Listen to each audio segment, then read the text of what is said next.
3 days ago, my own son dialed the police and told them his father might be hiding a crime. That's how this begins.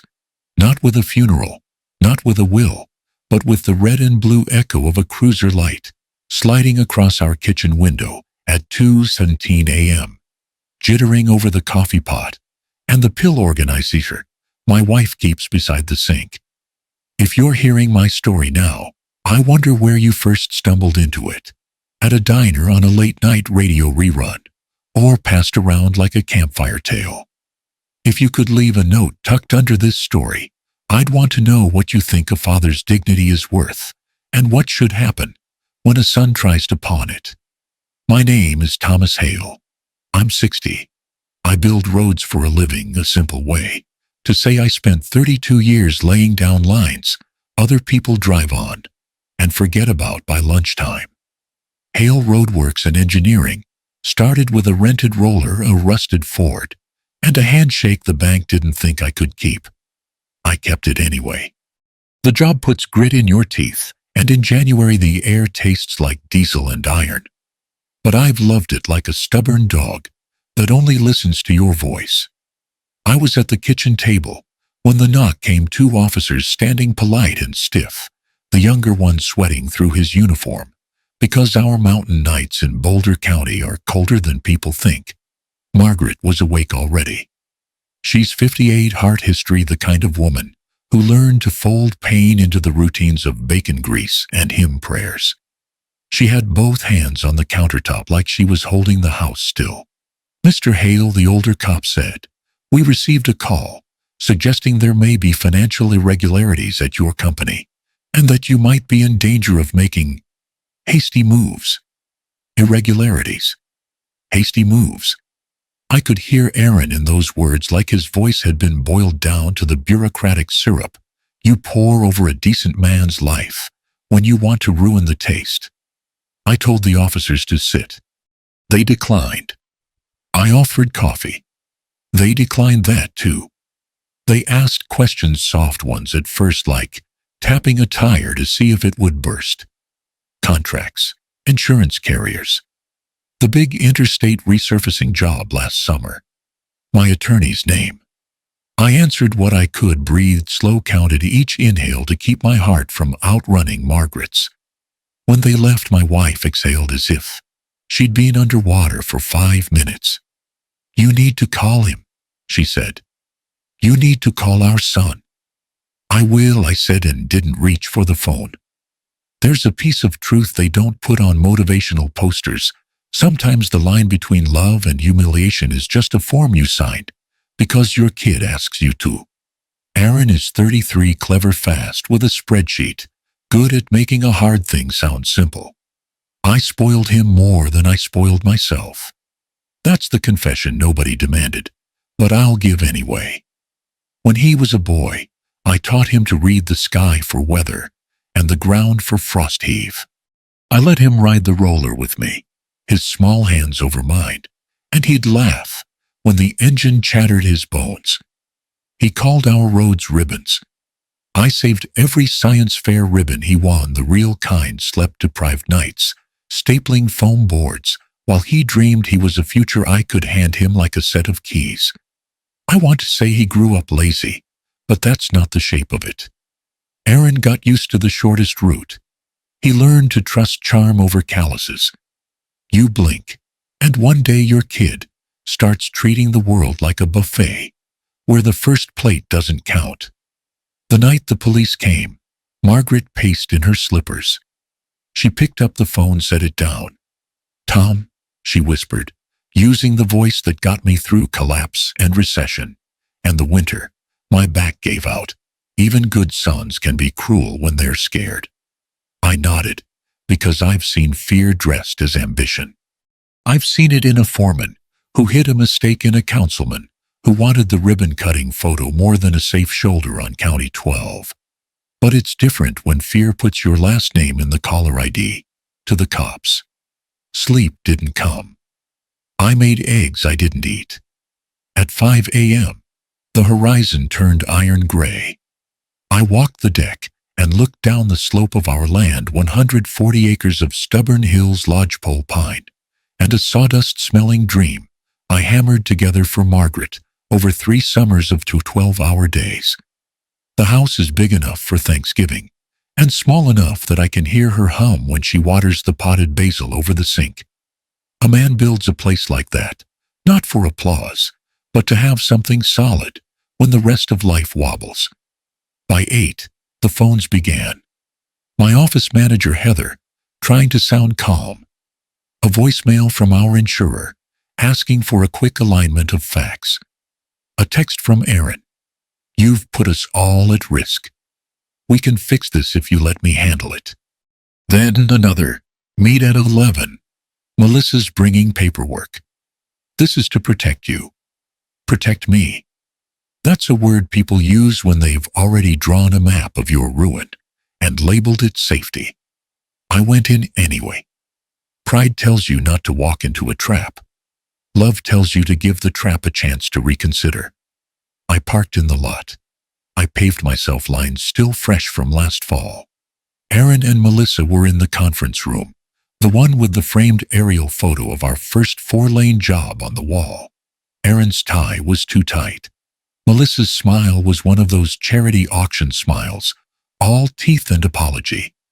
"Dad," he began, easing into the chair like a mediator, "this is a simple temporary fix. We need a limited power of attorney, just to shield you while we navigate a potential civil action stemming from the Grayson site incident." Grayson. 6 years ago. A mess that never quite washed off. He slid the folder toward me, tabbed summaries, a cover letter in fonts designed to make a man sleepy. "It's standard," Melissa said, clicking her pen like a metronome. "It allows Aaron to act on your behalf for narrow administrative matters, no change in ownership. 21 days. Max. Our lawyer says it's the safest way to prevent any misinterpretation by regulators." I didn't sign. I placed my hand flat on the folder, the way you settle a deck of cards before you cut it. The paper had weight. Not much, but enough to bruise if you let it fall on the wrong foot. "Let me read it," I said. Melissa's pen stopped. Aaron's jaw tightened. "Dad, time is of the essence. The longer we wait, the more exposure we have." I nodded as if I'd accepted the wind's opinion of fences. We wrapped early. I took the folder home. That night, the house felt like it does before a summer storm, air-heavy wood groaning. Margaret sat with me on the couch, her slippers tucked under the heart monitor, app glowing uncertain on her phone. "Don't carry this alone," she said. "I'm here." I kissed her forehead, the place where I swear the skin still smells like lilacs from our first June. Then I went to the office to read the papers where I could hate them in peace. 32 pages. Clauses like not weed, everything sneaking under something else. 2 pages in, I found the truth. Not a limited power of attorney. Not remotely. Buried in paragraph 14, authorization to enter binding agreements. On behalf of principal, related to the management, encumbrance, or transfer of assets deemed material to on operations. Encumbrance, or transfer material assets. That's the phrase that lets your kid sell your company and your truck in the same afternoon while saying he's protecting you from the rain. I felt the kind of calm I get when a greater blade hits rebar shock first than a small mean clarity. I checked the footer. Melissa's father's firm's letterhead. Of course. I rolled my chair back, and that's when I heard voices out in the hallway. I didn't mean to eavesdrop. They were just right there. The conference room door wasn't fully latched. Their faces were turned toward the city lights, the glass black enough to see themselves drawn small and righteous. "He'll sign," Melissa said. "He's still embarrassed about Grayson. If he balks, we press the urgency regulator's personal liability, Margaret's health. He'll fold to protect her." And after that, Aaron's voice had an edge I'd never taught him. "After that," she said, "we execute the POA writer. You can sign the preliminary with Alpine Crest Holdings and lock in the sale of 51%. He'll thank you later. Melissa, he whispered, and the word cracked in the middle. He's my dad. Then be a man about it, she said. There's a difference between being a son and staying a child. I sat there with the folder in my lap and the weight of 32 years balanced on a hinge the size of a thumbnail. My hands didn't shake. I just listened to how clean their plan sounded out loud, how easily love can be explained as risk management. I closed the folder. I turned off the office light and watched their outlines in the glass. For a long breath, I felt the old ache, the one that makes you think you can still save a boy from himself by standing between him and the world. Then something colder replaced it. Not vengeance, not yet. Just dignity with its sleeves rolled up. I went home and put the folder on the kitchen table. Margaret looked at me, then at the paper, then back at me. What are you going to do, Tom? Poured 2 fingers of bourbon and didn't drink it. Tomorrow, I said, I'll let them think I'm the old man who signs anything to keep the peace. And then I said, and outside the ridge, wind rose like a distant engine. I'll show them what peace costs when you try to buy it with my name. Because 3 days ago, my son called the cops. Yesterday, he planned to own my life by morning. Tonight I learned how. And tomorrow, before anyone knows, I'm going to make sure I'm the one holding the pen. They called it a quick meeting. That's what people say when they're about to push a man toward the edge and hope he mistakes the drop for a shadow. It was noon when Aaron texted me, short clip it like a landlord reminding a tenant. Rent was due. Need you in the office at 3. Important. Melissa's joining. Urgent. No explanation. No courtesy. Just urgency, the kind that smells like somebody else's mistake waiting on your signature. I drove into town with the window cracked open, cold mountain air slicing through the truck. My hands were steady on the wheel, but the silence inside me wasn't calm. It was the kind of quiet a road has right before a landslide. You hear one pebble roll and know the whole mountain is about to move. When I walked into the building I built, every door frame measured by my own damn tape, Heather gave me a look I couldn't name. Not pity. Not warning. Something in between, like she already knew the ending of a chapter I hadn't started reading. Aaron and Melissa were in the glass-walled conference room. She sat straight backed, immaculate, a folder of papers arranged with the precision of a surgeon. Aaron paced, hands shoved in his pockets, avoiding my eyes until the last second. Dad, he said, plastering a seriousness on his face that didn't belong to him. We need to talk about something complicated. Melissa folded her hands, soft voice, measured tone, like she was breaking bad news to a client, not a father-in-law she planned to carve open for parts. Thomas, she said, there's been movement on the Grayson site incident. 6 years ago. A crane, a slip in protocol, damage to a county-owned retaining wall. I paid for repairs. Settled quietly. I never knew the truth was a snake that survived winter. What movement? I asked. We've been contacted by a civil liability group, Melissa continued. They're considering reopening the file. If regulators take interest, they could go after you directly. She placed emphasis on you, like I was a decaying liability, instead of the man who gave both of them a living. Aaron slid the main folder toward me. Dad, this could get serious. Personal exposure. Asset seizure. Even criminal negligence if they dig wrong. It was rehearsed. Too smooth. Too fast. Like they'd practiced the lines in the car. So I said slowly, what exactly are you proposing? Melissa inhaled, as if preparing for the moment she'd been waiting on for months. A temporary power of attorney, she said, her voice dripping reassurance. Just for 21 days. Aaron will handle all legal coordination. Keep you insulated. It's the safest option. Aaron nodded quickly, almost too quickly.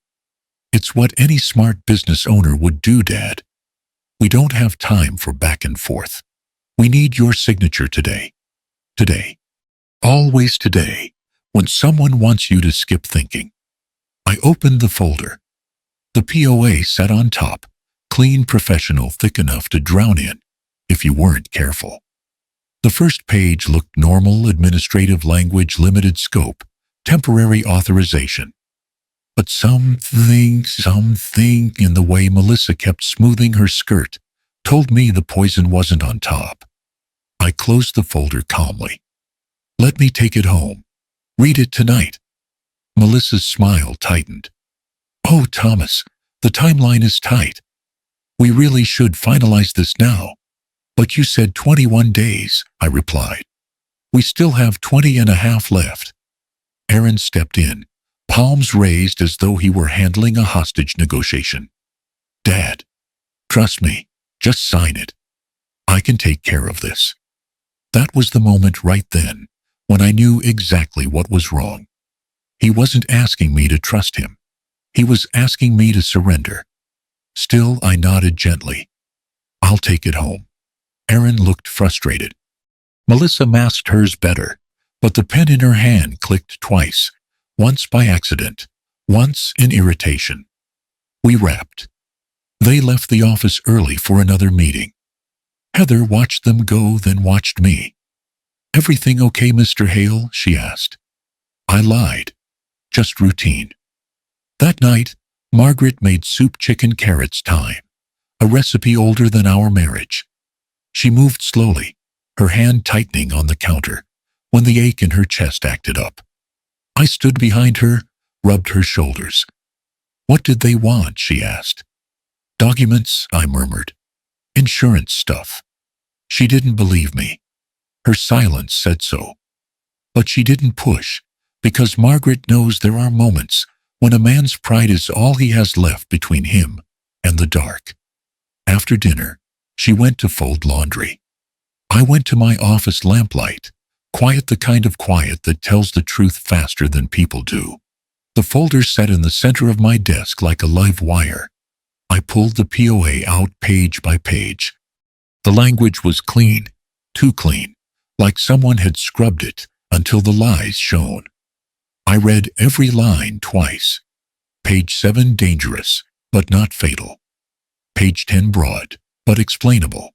Page 14, paragraph B. There it was. A clause written in the softest of betrayals. The agent shall have authority to enter, amend, or execute binding agreements involving management, encumbrance, or transfer of material assets, including, but not limited to, controlling interest in the company. Transfer of material assets. Controlling interest. A phrase that can strip a man naked in the middle of his own name. My chest tightened, not in fear, but in recognition. That was Melissa's handiwork. Polished. Hidden. Deadly.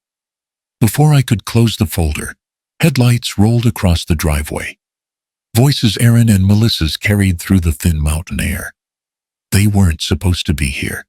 Not at night. Not at my house. I stepped to the hallway. Margaret was standing near the front door, arms crossed, watching them through the sidelight window. They were in the truck bed, sorting through a second stack of documents, ones they hadn't shown me. I saw Melissa tuck something deep into a manila envelope and whisper, "He won't see this coming. He's too slow with legal language." Too slow. My wife's hand tightened on mine. "That girl," Margaret whispered, "is digging a grave she wants you to lie in." I didn't move. Didn't open the door. Didn't speak. I just listened long enough to know the plan wasn't to protect me. It was to replace me. When their taillights vanished down the road, I returned to my desk, opened the folder one more time, looked at paragraph 14b until the ink felt like blood under my nails. Then I whispered to the empty room, "So that's how you're going to play it." And for the first time in months, I didn't feel old. I felt awake, wide awake. I didn't sleep. Not a minute. The night felt like a long corridor, with no doors, there's just the ticking of the old mantel clock and the sound of Margaret's breathing in the next room, thin, even like her heart was tired of being dragged through this family mess. At 5:40 a.m., when the sky was still bruised with dawn, I made my choice. Not the emotional one, not the fatherly one, the survival one. I showered, shaved, buttoned the same work shirt I'd worn the day we poured the first foundation of Hale Roadworks. And while the coffee machine murmured behind me, I slipped the POA into a leather folder, like a man tucking away a loaded weapon. I didn't wake Margaret. The truth would come, but first I needed ammunition. Real ammunition. By 7:10, I was driving down County Road 12, heading straight for the only person in Colorado I trusted with a pen, more than any lawyer with a briefcase, Madeline Price. 74 years old, a spine straight as a church steeple. A woman who had notarized every major contract of my life, from the first dump truck I bought in '93 to the deed of the 140-acre hillside where my house now stood. Her office sat behind a gas station in a tiny wooden building with faded green shutters. The sign above the door read, Price Notary and Tie Idle. Since 1978. It was barely hanging on the last screw, just like the rest of us. I walked in. The little brass bell above the door chimed, and Madeline looked up from her desk with that same sharp-eyed look she'd given me for 30 years. Well, if it isn't Thomas Hale, she said. You only come in unannounced when something's either real good or real bad. I placed the folder in front of her. Madeline, I need you to read this. Carefully. She slipped on her spectacles, the chain glittering under the morning light, and opened the POA without another word. The room was so quiet, I could hear the furnace clicking on in the back. Page 1, page 2, page 7. Her expression didn't change. Madeline had the poker face of a nun in confession. But page 14, her jaw set, her eyes sharpened, and she let out a long, brittle exhale. She removed her glasses, folded them, placed them aside. Thomas, she said slowly, this is a full control POA disguised as a temporary authorization. I nodded. Tell me in plain English. She tapped the hidden clause with a fingernail. If you sign this, your boy and that woman he married can sign away anything you own. The company, the equipment, your land, hell, even the house you sleep in. And you wouldn't have legal grounds to plead it afterward. I felt the words in my ribs like a blow. And worst part, she continued, they could do it in the same afternoon. You sign.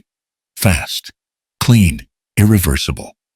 She slid the document back toward me like it was diseased. Thomas, this is a trap. I swallowed hard. I figured. I needed confirmation.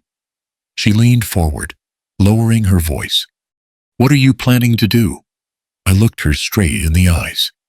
Beat them to the finish line. A single eyebrow went up, meaning I spoke each step out loud. Steady as laying rebar. First, I'm revoking every internal authorization Aaron currently has. He'd been granted limited signing rights over fleet maintenance, purchasing, and project bids. Small stuff, but dangerous in the wrong hands. By noon today, he won't be able to approve a light bulb purchase. Second, I'm freezing every auxiliary account linked to him and Melissa. Corporate cards, travel allowances, expense reimbursements. They'd been treating the company coffers like a personal honeymoon fund. Their faucet runs dry today. Third, I'm selling Hale Roadworks. Madeline flinched, not dramatically, but enough. To who? Rocky Mountain Infrastructure Group. The competitor who'd spent 6 years trying to buy me out. And the only group with enough liquidity to close a deal in days, not months. And lastly, I exhaled. I'm putting the 140-acre hill property on the market. Madeline leaned back, studying me. You're not just defending yourself, she murmured. You're detonating their plan. Exactly. But Thomas?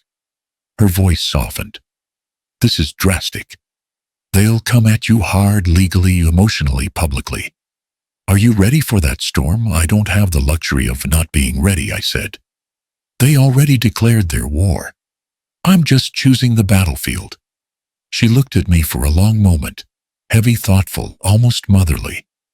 Then she stood, walked to the old safe in the corner, and pulled out a stamped document. What's that? A revocation template. Old but solid. We'll update it for all authorizations Aaron currently holds. She tapped the gold seal. File this with the county clerk today, and by law, he's powerless until further notice. My throat tightened with gratitude. Madeline was not just notarizing my documents. She was handing me the shield I needed. She sat back down. And as for the company sale, she sighed. Thomas, once you sell, you don't get it back. I know, I whispered. But better I sell it than watch my son steal it. Madeline placed a gentle hand over mine. You don't deserve this, you know. I nodded. Life doesn't hand out what we deserve. It hands out what we're willing to fight for. She released my hand and stamped the first document. The sound echoed like a gunshot. And that's when it hit me. I wasn't just reacting anymore. I was taking the wheel back. The quiet man they underestimated had stopped being quiet. By the time I walked out of Madeline's office, the wind had picked up. The mountain air cut sharper, colder, like it knew a storm was rolling straight toward all of us. And for the first time in weeks, I felt ready. Fully, sharply, dangerously ready. The moment I stepped into the Denver high-rise, I knew I wasn't a man coming to negotiate ECA. I was a man coming to detonate. Rocky Mountain Infrastructure Group's headquarters had that polished coldness. Money loves steel glass minimalist furniture that screamed, "We don't waste time here." Good. Neither did I. A receptionist led me to the 27th floor, where the CEO, Gregory Greg Hanlon, mid-50s, mountain, broad shoulders, the handshake of a man used to taking over other people's kingdoms, waited with a tight smile. "Thomas Hale," he said, "you're not a man who calls unless something's burning." "You'd be right," I replied. "And I'm here to put the fire out before it reaches my porch." We sat. No small talk. No easing in. Good men don't sugarcoat storms. "I want to sell Hale Roadworks," I said, "within 36 hours. Greg blinked once, surprise, but not shock. They'd chased my company for 6 years. They knew the gold mine hiding under the modest bookkeeping. He steepled his fingers. "That's an aggressive deadline, Thomas. Fast sales attract vultures, investigations." I didn't come for a sermon. I cut in calmly. "Just an answer." He leaned forward, studying my face, trying to read what forced a man like me into a corner. I didn't give him the luxury of guessing. "I'll make this simple," I said. 3 conditions. He nodded once. "Go on." 1, absolute confidentiality. Not a whisper to anyone. Not your board. Not your VP. Not the press. I vanish from the picture cleanly and quietly. Greg nodded, serious now. "That's standard. Continue." 2. When the transaction closes, Aaron Hale and his wife Melissa are to be terminated immediately. No severance. No extended contracts. No advisory roles. Out the door the same hour. Greg's eyebrows rose just slightly. "This related to your urgency. Just put it in writing," I said. "Or we end this meeting now." He raised his palms. "All right. They're out." "And third?" I exhaled. "Price is 5.4. Greg frowned. "Thomas, last time we valued Hale Roadworks at 6.2. "Why are you underpricing your own legacy speed?" I said plainly. "You want the company. I want the clock. 5.4 cash, no installments." He stared at me for a long moment, weighing the numbers, the risk, the mystery. Then he smirked, like a man who knew he was getting something rare, a great company at the price of a good one. "Done," he said. "We'll wire funds within 36 hours. My lawyers will start due diligence today. Not today. I tapped the table. Now. Greg laughed once. Jesus, Thomas, you're not giving us room to breathe. You breathe after the deposit hits. That was the moment. Negotiations ended. He extended his hand. I shook it. The deal, the one Aaron and Melissa didn't even know existed yet, was in motion. Within 30 minutes, their legal team swarmed my office back in Summit County. Black suits, briefcases, portable scanners, 2 auditors, and a compliance officer. They moved like termites through every drawer, every file, every contract. Aaron would walk in that afternoon, expecting another normal Thursday. Instead, he'd see strangers taking inventory of a company he thought he'd soon control. But that wasn't my problem anymore. While Rocky Mountain's legal hounds dug through my life's work, I drove back to the hillside property, 140 acres of pine shale wind, and 32 years of memories. A silver SUV was already waiting in the drive. The buyer from Denver. Lucas Branson, late 40s, sharp suit, sharper jawline. The kind of investor who smelled opportunity the way a wolf smells blood. He walked the hilltop with me, boots crunching old frost. He admired the view, the long sweep of mountains, the creek, ribboning through the valley, the open sky you couldn't buy anywhere else. You've kept this place up beautifully, he said. Why sell now? I'm simplifying, I replied. He nodded, but from the narrowing of his eyes, I knew he sensed the truth. Men only simplify when something has broken inside their walls. We walked the perimeter in silence. When we circled back to the overlook, the wind snapped like a flag behind us. Lucas turned to me. Mr. Hale, I'll be direct. I want this land. I want it badly. Most do, I said. That's never been the issue. He smiled, reached into his coat pocket, and pulled out a folded purchase sheet. I'll give you $2.1 million. Cash. You sign within 24 hours and I'll transfer earnest funds tonight. 2.1. I felt my breath hitch, not out of greed, but out of disbelief at the universe's timing. He meant business. Lucas wasn't just a buyer. He was a man who knew he had competition breathing down the ridge. Still, I kept my voice level. That's a strong offer. It's my final offer, he added. You hesitate, and I move on to the next ranch coming up for sale. I extended my hand. Send the contract to my notary. If Madeline approves it, we're signing. Within 24 hours. Yes. He shook my hand firmly. You've got yourself a deal. His SUV rolled down the gravel path, leaving me alone on the ridge. I watched the land stretch wide below me, every acre a chapter of my life. And all I could think was, they'll never see any of this coming. Not in 1,000 years. Aaron walked into Hale Roadworks at 8:30 a.m. Sharp, the swagger of a man who believed the crown was already on his head. He wasn't dressed like an operations director. He was dressed like a CEO. Tailored suit, fresh haircut, shoes that had never seen a construction site. Heather told me later that he strutted through the lobby greeting employees, the way a politician greets voters, too wide, a smile, too much confidence, not enough self-awareness. He thought today was Coronation Day. He thought he'd walk into my office by noon, POA in hand, treating my company as if it were already his. But at 8 to 12, reality walked in. Instead, the 6-person team from Rocky Mountain Infrastructure Group entered the building with metal briefcases, legal pads, and the quiet precision of people accustomed to taking over distressed empires. The employees froze. Aaron frowned. Melissa, who'd arrived uninvited, patted her hair like she was preparing for a photo op. A tall woman in a navy suit approached Aaron. Calm, professional, deadly. Good morning, she said. We're here for full facility access, effective as of 7:45 a.m. This company is now wholly owned by Rocky Mountain Infrastructure Group. Aaron blinked fast. What? No, that can't be right. She opened a folder.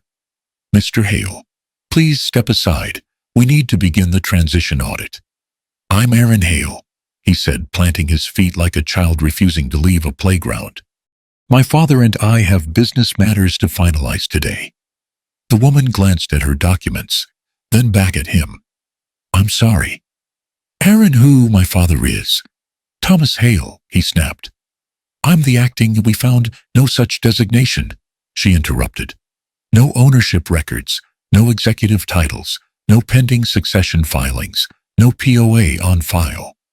Heather told me she watched the color drain from his face, like someone had pulled the plug at the back of his skull.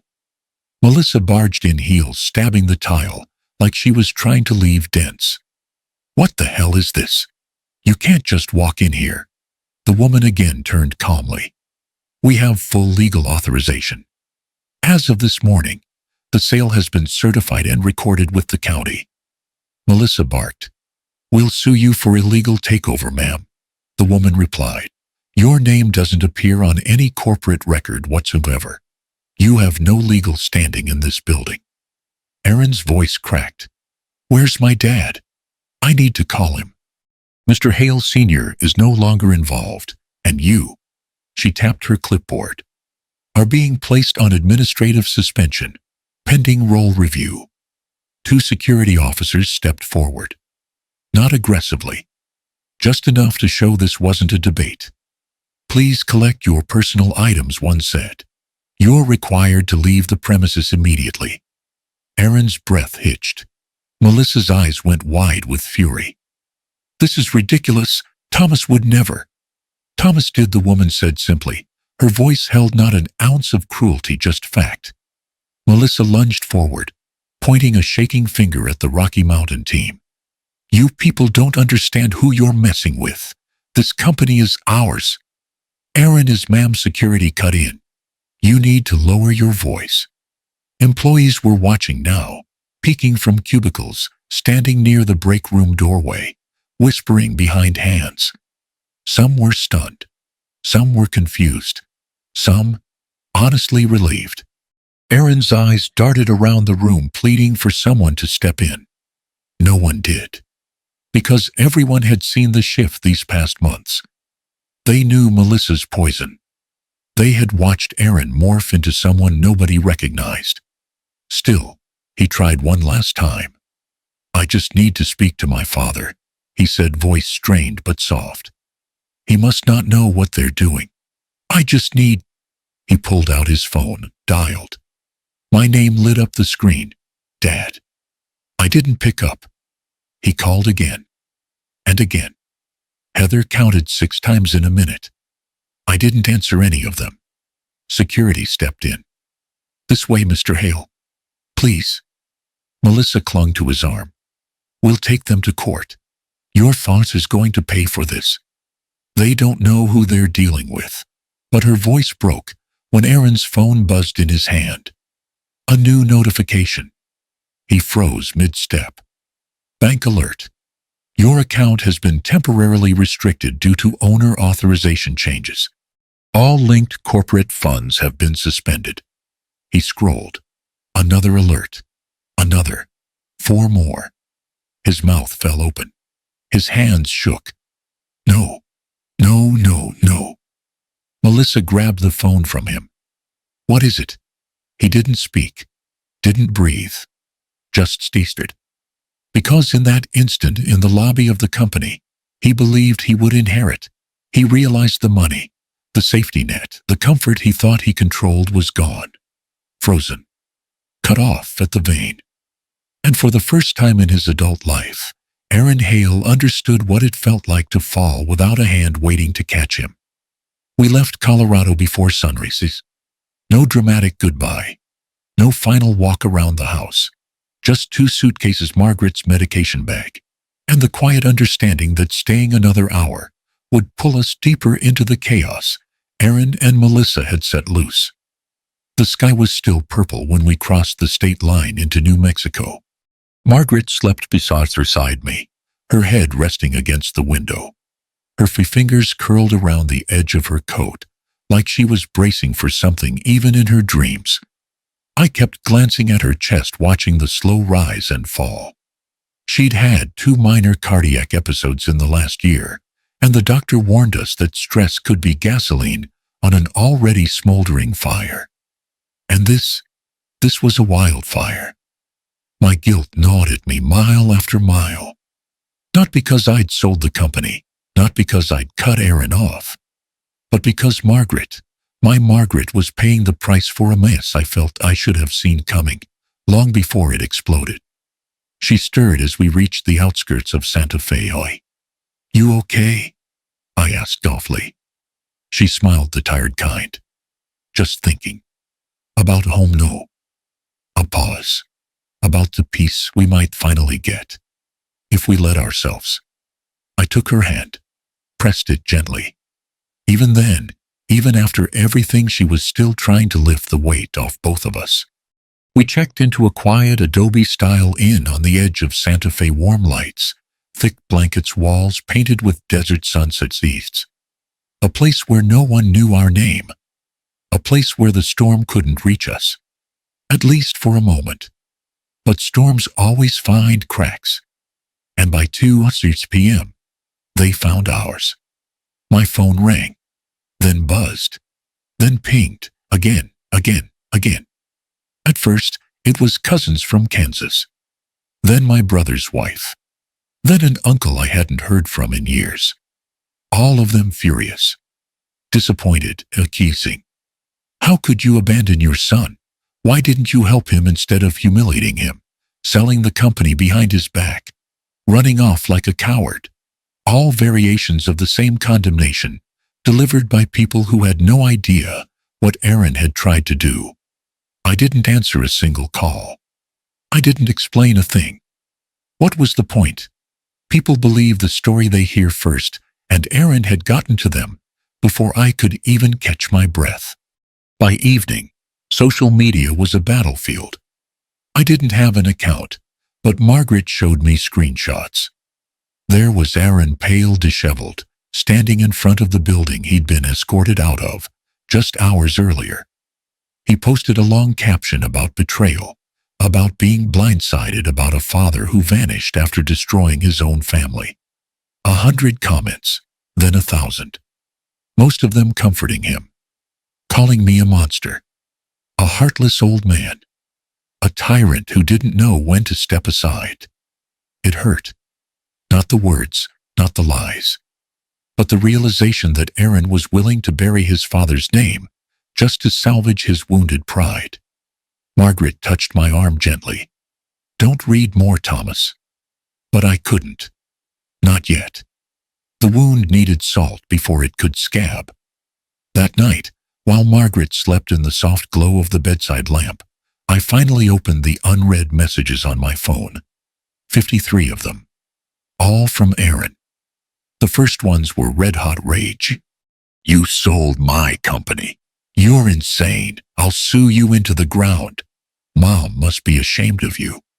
Then the anger softened into desperation. "Dad, please answer me.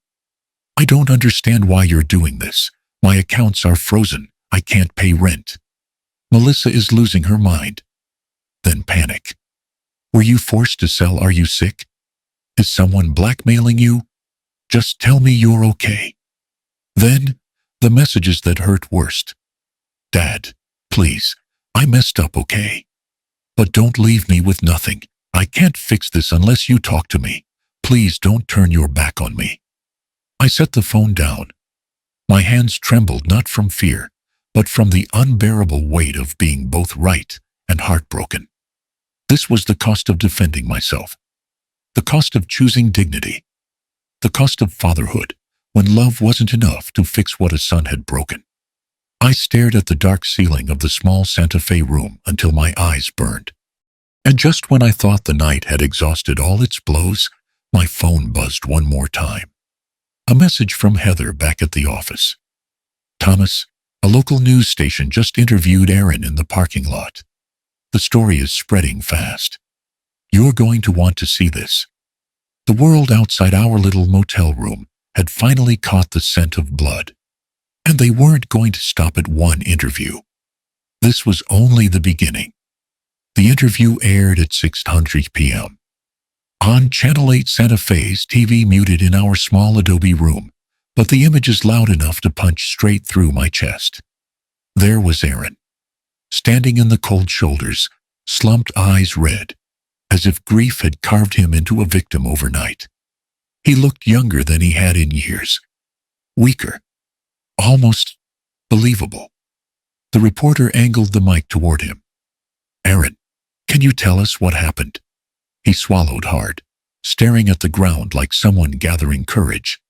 "My father," he paused for effect, "abandoned me. Overnight. Sold our family company behind my back."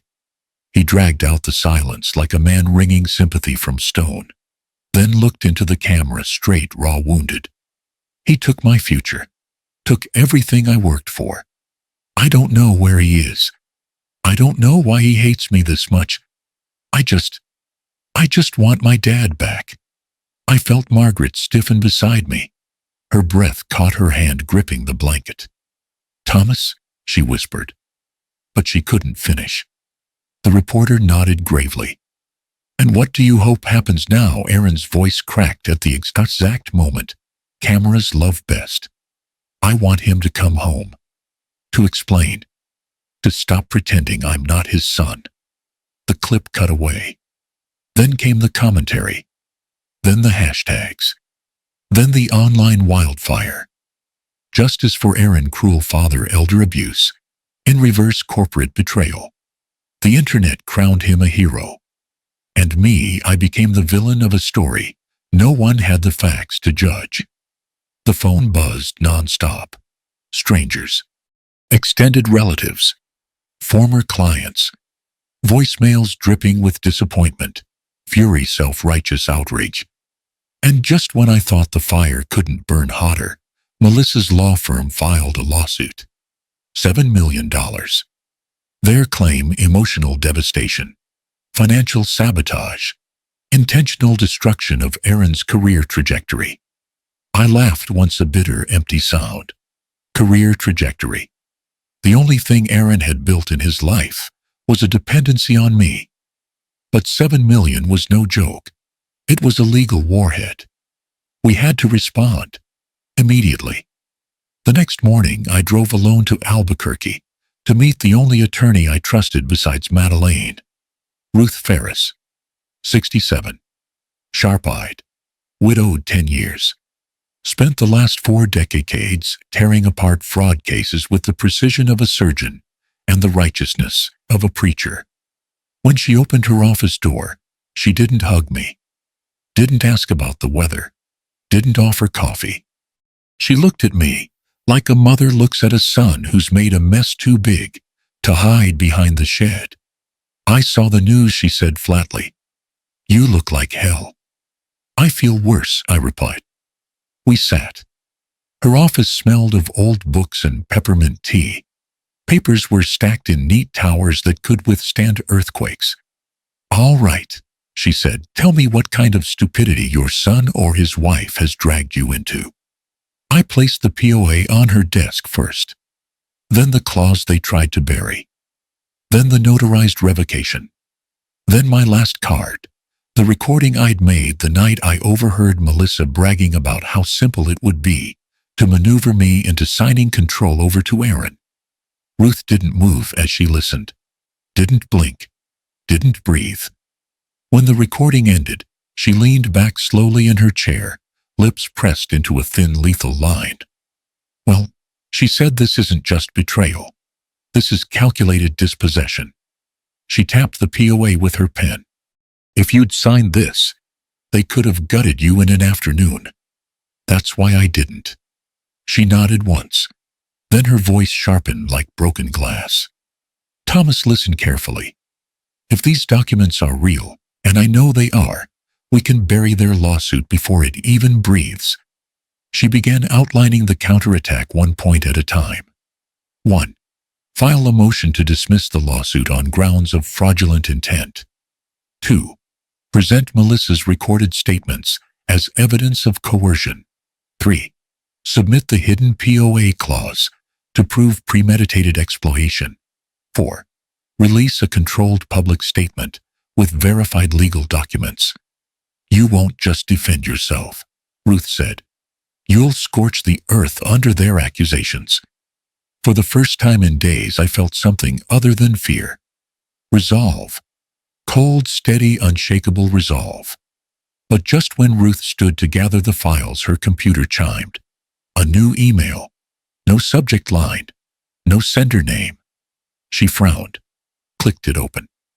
Then her expression changed, not fear, not confusion, but something darker. She turned the screen toward me. The email was short. Only one sentence. There is something he hasn't told you about the construction site accident 6 years ago. Below it, an attachment. A single PDF file. Ruth looked at me, searching my face for answers. Thomas, she said quietly, what exactly happened on that job site? My stomach turned to stone. Because I suddenly remembered something. Something I had buried so deep, I had hoped time would erase it. And whoever sent that email knew. Ruth didn't rush. That's what scared me most.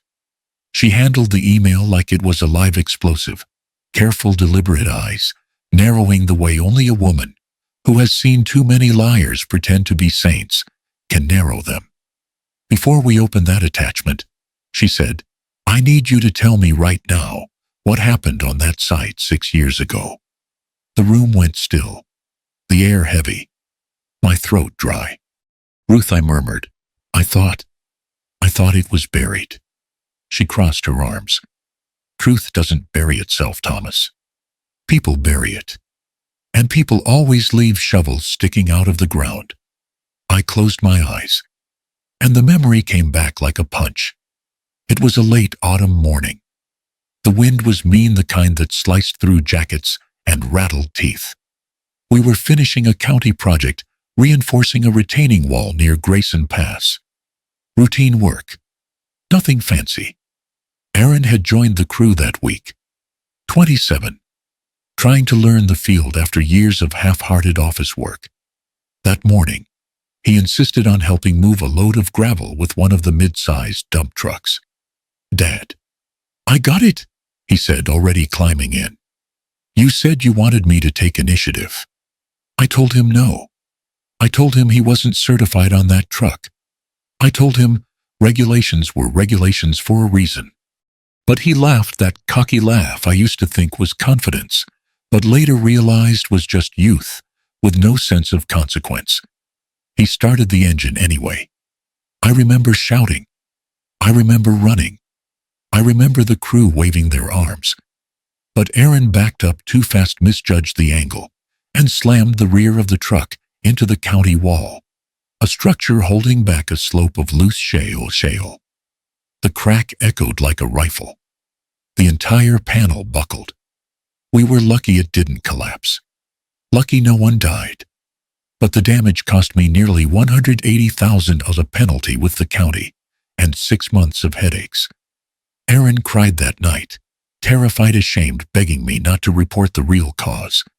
So I didn't. I claimed operator malfunction, a hydraulic fault. I falsified the report, paid every cent myself, took full blame. Because that's what fathers do, even when they shouldn't. Back in Ruth's office, I sat frozen in the memory. She studied me with an expression that wasn't judgment, but something deeper, wearier. Thomas, she said quietly, you covered a major liability to protect your son. Yes. And did Aaron ever take responsibility? Tell the truth, apologize? No. My voice cracked. He pretended it never happened. Ruth's jaw tightened. She opened the mysterious attachment from the anonymous email. It was a county inspection record, filed by a low-level supervisor who must have kept a copy off the books. In the notes section, written in someone's careful handwriting, accident caused by unauthorized operator, A. Hale, son of company owner. Correction requested to official report. Overridden by Thomas Hale. Ruth exhaled slowly. That's enough to expose everything. But the email wasn't finished. Below the attachment, a second note appeared. Melissa has known this for years. She used it to pressure Aaron into following her plan. She believes you'll never reveal it, because doing so will incriminate you too. My chest went cold. A different kind of pain.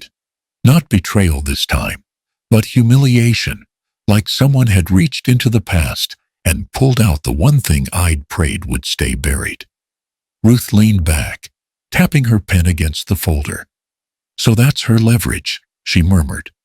Aaron's mistake, and your cover-up. I felt the room tilt. She blackmailed him, I whispered. All these months, she pushed him because she held this over his head. Margaret, who had been sitting quietly in the far corner of the office, pressed a hand to her chest. Her eyes shimmered with heartbreak, not for herself, but for me, Thomas, she whispered. You carried that alone. I nodded, unable to speak. The weight of 6 years suddenly crashing through me. 6 years of guilt. 6 years of silence. 6 years of thinking I'd saved my son, when in truth I'd handed Melissa the exact weapon she needed to manipulate him.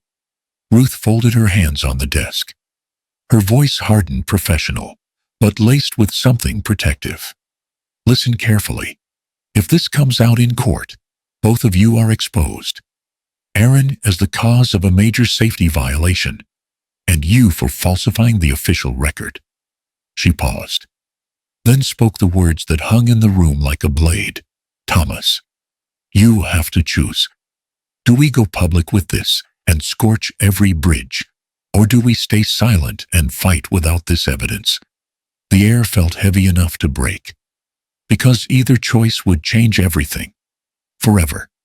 He called me from a number I didn't recognize, blocked ID, hushed tone, breathing uneven. Dad, it's me. Please don't hang up. I didn't. Not this time. There are moments in a man's life when silence becomes cowardice, and I refuse to be a coward, not with my own blood. Aaron whispered, Can we meet somewhere? Melissa won't find me. Where there was a pause. Long, shaky then.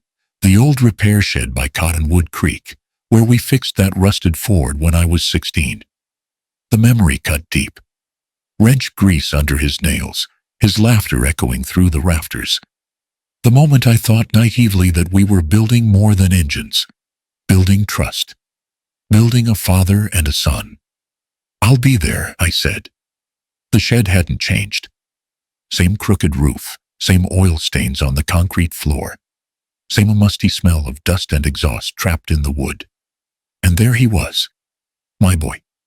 Older, thinner, shoulders dipped like life had slapped the fight out of him. He turned when he heard my boots on the gravel. For a second, he looked like the kid who once handed me tools with both hands, careful, eager. Then the man he'd become flickered back, and broken, ashamed. Dad. I didn't step forward. Not yet. Why are we here, Aaron? He swallowed hard. His eyes glistened, but he forced the words out. I want to talk without Melissa. Without lawyers. Without pressure. Then talk. He exhaled shakily like the truth had sharp edges. Dad, I know everything fell apart because of me. Because I let her push me. Manipulate me. Manipulate? I repeated quietly. Or did you let her say out loud the things you already wanted? He winced as though I'd slapped him. I didn't want to steal from you. I swear it. His voice cracked. I wanted to be someone. To prove I wasn't worthless. And you thought the way to do that was by taking what I built. Tears rolled down his cheeks. No theatrics this time, just raw collapse. I'm weak, Dad. I let Melissa talk for me, think for me, decide for me. He covered his face. I was wrong. All of it was wrong. I let the silence stretch long enough for him to hear every weight in it. Then I asked him the only question that mattered. Do you want the company, or do you want your family? He sobbed. My family, I want my family. For a moment, The old ache in my chest, the father's ache, softened. Not healed, not forgiven, just softened. I stepped closer, stopped 2 feet away. Aaron, listen to me. You don't get to pick the easy road anymore. If you want to rebuild anything between us, there are conditions. He nodded, head bowed like a man bracing for sentence. First, I said you withdraw the lawsuit. Completely. Publicly. Yes, he whispered. I'll do it today. Second, you divorce Melissa. He stiffened, grief slicing through his features. But then, slowly, he nodded. Yeah, I know. Third, you go get a real job. Honest work, hard work. Something you earn with your hands, not my name. He bit his lip, nodding again through tears. Fourth, for 1 year, you don't touch a cent that comes from me. No inheritance claims. No guilt trips, no phone calls about money. I understand. And last, I said quietly, you do all of this because you want to be a better man, not because you want something from me. Aaron broke, not dramatically, not loudly, but in a quiet, devastating surrender. I'm sorry, Dad. His voice barely held together. I'm so damn sorry. I didn't hug him. I couldn't. Not yet. But I reached out, placed my hand on his shoulder, firm, steady, the way I had when he was 5 and afraid of thunderstorms. He closed his eyes, letting that touch anchor him. For a moment, we stood in the shed, breathing the same dusty air we once shared as father and son. Not enemies, not adversaries, just 2 men trying to find their way home. But peace never lasts long in a war. From outside, the screech of tires. A door slammed. Boots stomping across gravel. Then a scream, sharp, unhinged, venomous. Melissa. She appeared at the open bay door like a storm in human form, hair wild, mascara, streaked, breath ragged. You think you can meet behind my back? She shrieked. Aaron, get away from him. Before I could react, she grabbed a nearby wrench and swung it into the hood of my truck, metal denting with a sickening thud. Then another swing, and another. You think you won, old man? She screamed, voice cracking. You will pay for this. Both of you. Aaron froze, terrified, ashamed, trapped. I stepped in front of him, not to protect myself, but because that's what fathers do even when the world is falling apart. Melissa's wild eyes locked on mine.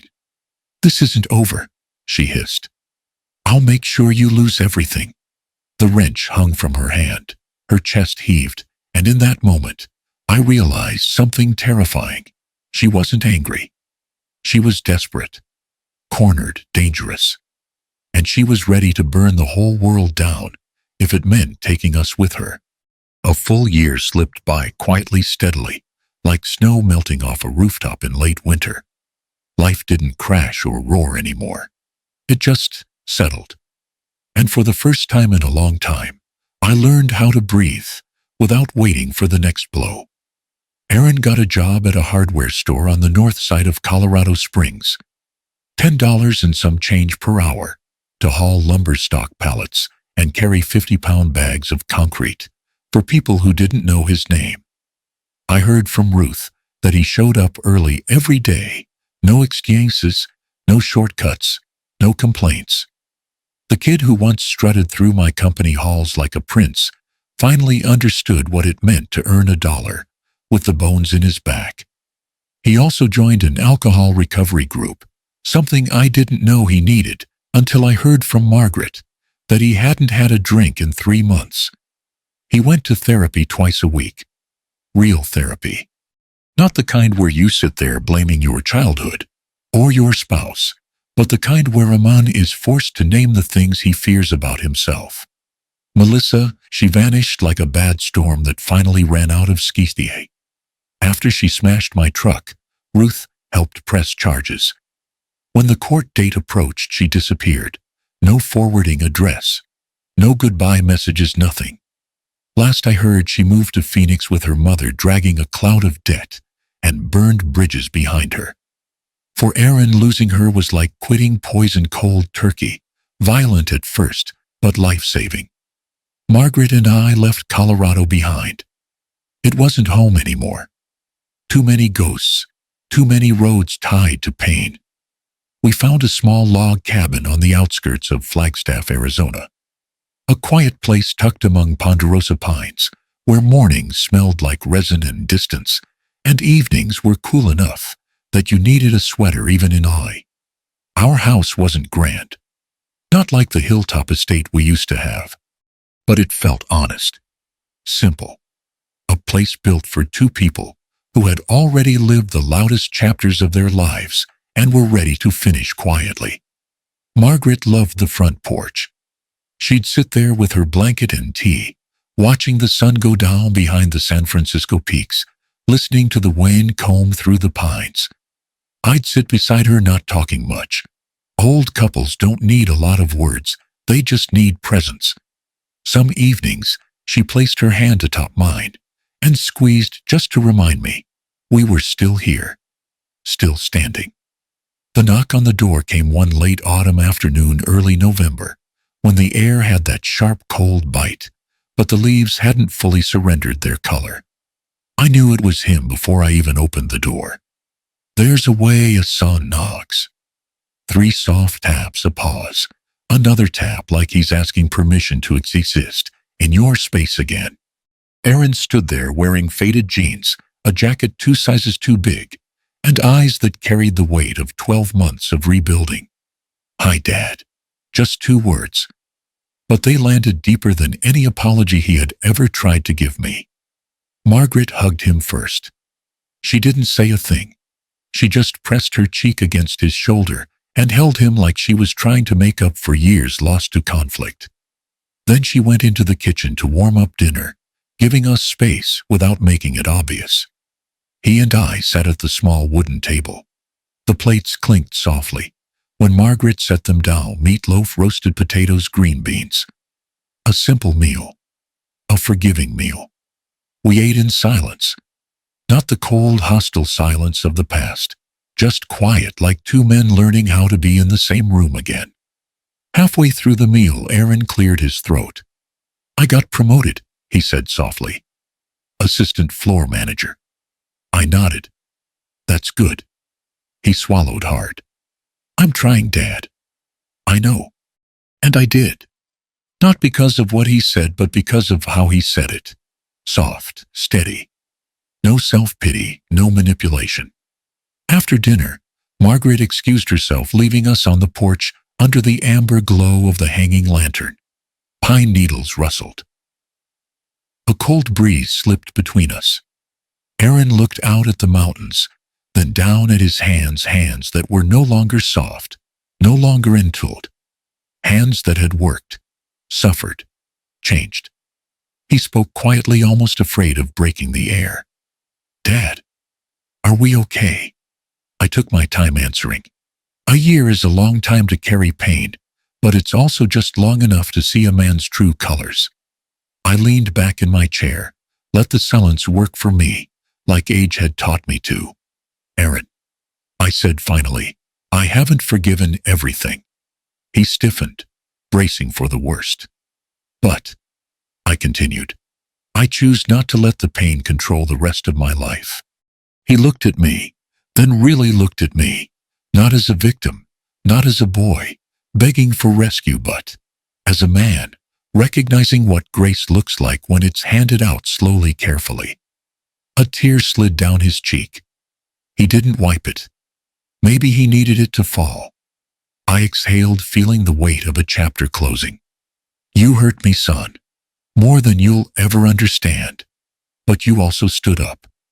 You owned it. And you've spent a year proving the apology instead of speaking it." His voice cracked. "Does that mean someday we might be how we used to be?" I shook my head gently. "No, son. We'll never be what we used to be." He looked shattered, until I added softly, deliberately, "But we can be something new, something honest, something we choose not, something we pretend." He nodded, agreeing silently. And for the first time in a very long time, I put my hand on the back of his head, the way I did when he was a child, and pulled him into a brief, steady embrace. Not forgiveness, not yet, but the gateway to it. He whispered, "Thank you, Dad."